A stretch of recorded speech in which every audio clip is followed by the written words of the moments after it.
Okay, we're recording. Okay, so it's Wednesday, February 24th, and we're having the Utilities Committee meeting, and I'll do a roll call. I see Glenn Allen, Present. Kevin Loy, Here. Chuck Owen. Chuck, are you there? That would be too many for the committee. That would be an illegal city council meeting. Oh, okay. So the three of us, perfect. So then I've got everybody we need. Go ahead, Mark. Thank you, Joellen. Thank you for coming to the or attending the Utility Committee meeting tonight. I wanted to give you an update on our further actions after council and the committee elected not to do anything else with the sewer general facilities charge multifamily question that came up before you the last time we met. We did talk to the developer again, and they've accepted that. Okay. There was a request that we consider looking at how the timing of the payment came to fore. So we researched that and discussed that with the city attorney, and basically on the payment, we can handle that with a developer agreement, which may be the best way to do that.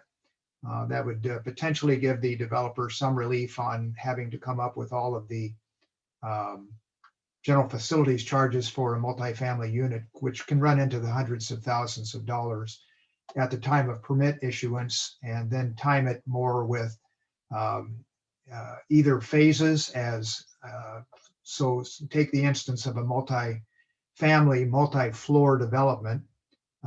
They could do that in terms of floors under a development agreement, or it could be done at certificate of occupancy for a particular floor.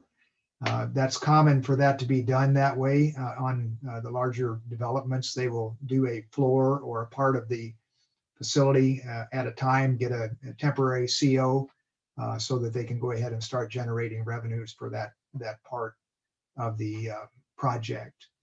And we've talked it over as staff. We feel like that does not in any way violate the needs of our sewer utility in terms of making sure that the general facilities charges are collected. They would be collected before any flow would take place, obviously before certificate of occupancy.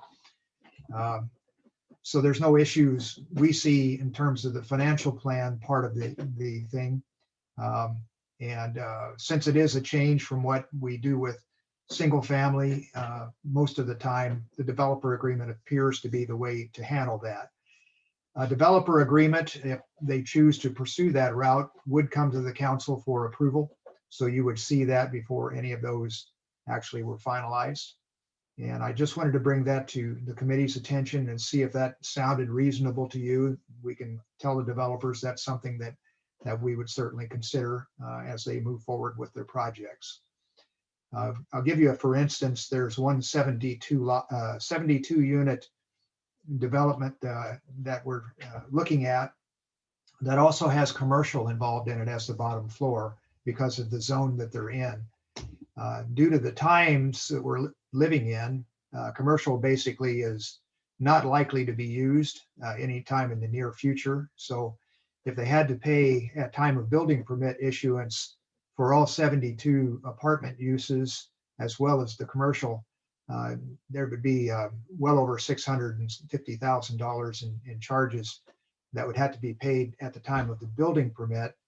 Whereas if it was done under an agreement that timed it with a certificate of occupancy for floor, for instance, that would give them some grace time to get the building built, be closer to going from a construction loan to a permanent loan for their facility, perhaps be easier to finance. That's what we're kind of hearing, and doesn't harm the city in any way that we can think of. So I just wanted to bring that before you and see if that sounded reasonable to you. And if it is, then we'll move forward on that basis. Hey, Mark, it seems to me when I was on the city council before, I don't remember if it was one project or several that we did that certificate of occupancy deal. Was that just talked about or did we actually do that? I don't recall any specific ones. We did when BYK built the apartments on State Street. They're behind the new offices where Sedron is located. That was done with, I don't know if there was a developer agreement, but there was an agreement with staff that allowed them to defer their connection charges. The reason we did that, we were having them extend the system beyond the limits that they were required to do it. It was due to the shape of their lot, which is a long, slender triangle, and we wanted to get the utility as far south as we could towards West Nelson Street. We were already working on the design for the rest of the sewer in that subdivision, which we did over the last couple of years. And they had a requirement to build part of the road, and we wanted to carry the road improvements all the way down to West Nelson as well. So in that instance, that worked out to the city's benefit to do it that way and to the developers as well. So same basic kind of prospect, I suppose you might say. Again, doesn't hurt the city, allows them to maybe come up with a more fundable from a financing package situation. And so I think that makes sense to do that myself. I would think, just my opinion is, the certificate of occupancy, long as they pay before they turn the spigot on, I would think that would be reasonable. And I think that's part of the theory behind it as well. You're actually charging them the fee at the time, basically that they're hooking into the system and having the impact on the system. So it makes a little more sense to be doing that simultaneously rather than upfront and causing the issues that it does there. Yes, and as I mentioned before, obviously they don't have any flow until they're occupied. So, and the flow impact is what the fee is basically doing, allowing for future expansion of the facilities to meet that flow requirement. So yeah, it's pretty feasible, pretty defensible, I think, on our part. Okay, Ian, speaking to Doug, Mark, and city legal expertise, we're not opening a Pandora's, Councilman, now, we're not opening a Pandora's box now, in your opinions. No, I don't think so. I've worked with development agreements at my previous city, and it actually gave a lot more flexibility. We can negotiate some of those things with the builder. And it's especially important when you have, say, a multi-year, multi-phase project. Sometimes it's really awkward because you may have multiple units on a site plan. Some of them are being phased in at different times.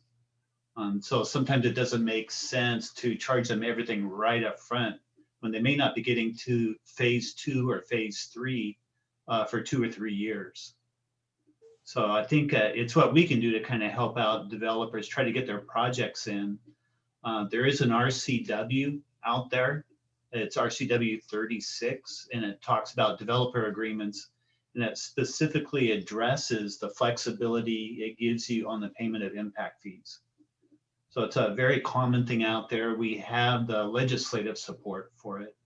And I think just in a good way to work with our developers, given some good customer service there, it does work with them and helps them with that. Okay, so we're meeting legal muster and everything is seems to be copacetic or copacetic with the state and legalities and stuff, right? Right. Can you see the state legislature thing on the screen? You can see my cursor move around, and if I go down to 3B right here,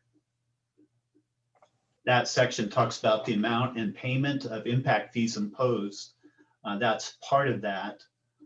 So we can put that into development agreements like that, and that's the statutory support for doing that. So we're okay from a legal standpoint for doing that. And subsection. That was Yeah. pretty mean, Doug. I thought my screen on this computer was just whacking out again. Thank Yeah. you. You bet. Yeah. So is that a basic consensus with the committee that we can move forward on that basis? I would Uh, say so. I'm for it. I'm for Okay. it. Okay. Thank you. Just real quick, one thing I missed. What you also write into a developer agreement is however you're going to phase it in. It's always wise to put a clause in that says no matter what happens at 18 months, if you haven't gotten through your phases like you thought, we're going to sunset that deferral. We go ahead and collect at that time. So I just want to make sure you put a backstop somewhere down the road so that doesn't defer out year after year. You do have a point where they have to come back to the table. Sounds good to me. So the one other thing I wanted to bring to your attention, it's somewhat related, but then somewhat different too. The way we start charging utility fees for both the stormwater and sewer utilities is somewhat different and has become a little bit of a contentious issue with some of the development community. In fact, we've had some complaints over the last few years on how we do that. For instance, on Chapter 13 for sanitary sewer, we begin billing for most, well, pretty much uniformly, when the building permit is issued, we begin sending monthly utility bills to the developers. It can be some time before the buildings are actually occupied. They've gone to certificate of occupancy. So there is a period of time on these larger developments where they may be paying, $1,000, couple $1,000 in monthly fees, but they don't have anybody. They haven't sold the lot, or there's not an occupant yet that actually would be paying those. That's been a point of discussion. And the same is true, and even a little different on our stormwater utility fee. The practice with our finance department has been since the utility basically started back in 2006, I think 2007 when that was implemented, just before I got here, was to begin billing at the time of ground disturbance. So once a permit was issued, once a development started and they started disturbing the ground, even if a plat hadn't been finalized yet, we started billing them per lot for their stormwater utility fee. And that was $11.67. I think last year it might be up to $12.15 now per residential unit. So we've looked at that, and from a staff perspective, I kind of think it would make sense to do all of that between Chapter 13 and Chapter 246, I think it is, for stormwater in a consistent manner. And I don't see any reason not to do it at certificate of occupancy issuance rather than doing it early like we've been doing it. It does stick a higher burden on the developer to be paying monthly utility bills on lots that are not sellable yet could be quite a while that they're holding those. So that's another one that we've asked the city attorney to look at that and see what her conclusions are on being able to bring those into compliance. And that'll have to come back to the council as a code action to try to bring them either in conformity or to change them to that certificate of occupancy. Now, we found out that our utility billing department has actually been billing the sewer utility fee when they get a certificate of occupancy. I had thought that they had been doing it at the time of building permit issuance. That's what actually code does say.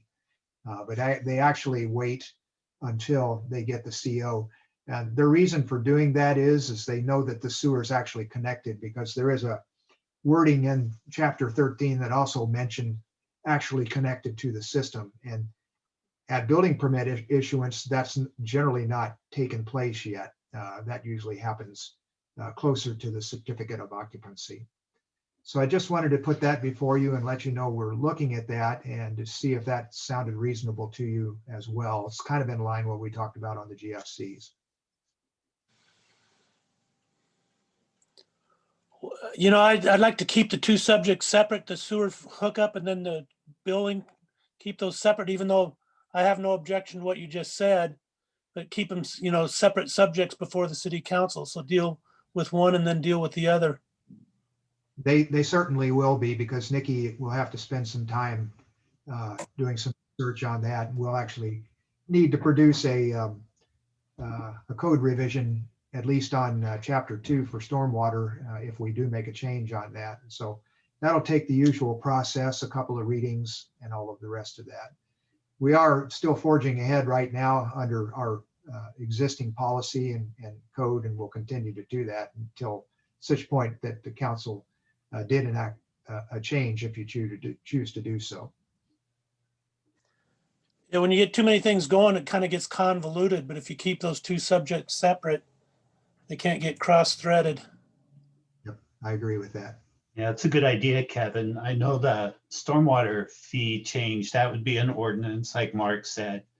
The development agreement would be a separate type of action that would need city council. So it would be pretty convoluted if we tried to do those together. I agree. It would be better to split those apart and have those as separate subjects. And they pretty much will be separate subjects. Yeah. Okay, Councilman Allen, I am really, I agree with Kevin quite a bit on that. I think the stormwater issues are totally separate from sewer. If you're building a home, or building a development, there's going to be stormwater influence. And I think that, we have to keep them separate, because the stormwater runoff is going to occur during development, where sewer is only impacted when they hook up. So anyway, that's my spin on it. Right or wrong, I could be either one. I've got 50-50 chance, but anyway, it's I think they should be separate, but I think stormwater occurs when they're developing lots, and sewer doesn't really occur until they've developed. So anyway, I'll get off your case. Yeah. That nuance is certainly there. The particular developments that we're having this discussion on are kind of unique, but maybe not so unique, because a lot of the developers are taking this approach. These particular ones, there's 2 of them that do not discharge to the city system. In other words, they're 100% infiltration. So they don't technically impact the stormwater system up front. Now, every parcel in the city has to pay into our stormwater fund by the method of paying stormwater fees, because stormwater impacts are not just per development, they're area wide, because the city is required under our National Pollution Discharge Elimination Permit to monitor stormwater for the whole city and how it discharges into the waters of the state. So things like street sweeping that have to happen on all of our roads, our staff that has to monitor the permit, the inspections we do for private systems, all of those have to be paid for, and that's a city-wide responsibility that we have. It's not specific to sites. But in terms of the actual discharge part of it, it is, again, kind of dependent on the kind of development that they build. So, yeah. Like a lot of things we do, it's as clear as mud.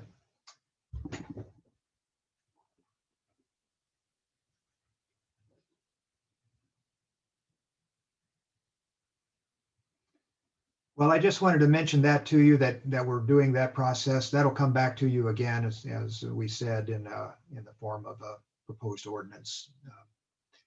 And that's all I have for tonight, Chairman Joel. Okay, well, thank you very much, Mark. So then we can call this meeting to an end at 5:20. You've done a fine job. See you guys at 6